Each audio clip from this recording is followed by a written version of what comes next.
રૂપાલાના સમર્થનમાં સરકારના મંત્રી આવ્યા છે। અન્ન અને પુરવઠા રાજ્યમંત્રી રૂપાલાને સમર્થન કર્યું છે કે ક્ષત્રિય સમાજ વિરોધ કરે છે તે તેમની લાગણી છે। કોઈને મતભેદ હોય પરંતુ 3 વખત માફી માંગી છે। માફી સિવાય બીજા કોઈ વિકલ્પ નથી। ક્ષત્રિયોએ હવે માફી આપી દેવી જોઈએ, આ વાત પણ કરવામાં આવી છે।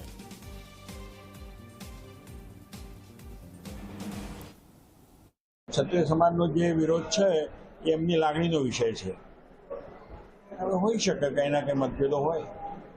આજે 53 વાર માફી માગી ચૂક્યા બાદ પણ આજે રૂપાલાનો વિરોધ ક્ષત્રિય સમાજ કરી રહ્યા છે, એનું કોઈ નિરાકરણ ખાસ રકમ આવશે ખરું? રૂપાલા સાહેબે 3 વખત જ્યારે માફી માગી છે ત્યારે હવે જે એમનાથી જે કંઈ બોલાઈ ગયું છે અને એના માફી સિવાય બીજું શું હોઈ શકે? હવે માફ કરી જ દેવા જોઈએ।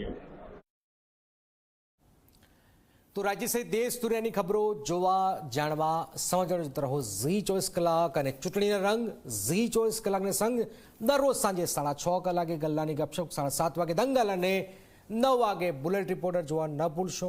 જોતા રહો ઝી24 કલાક। રજા આપશો।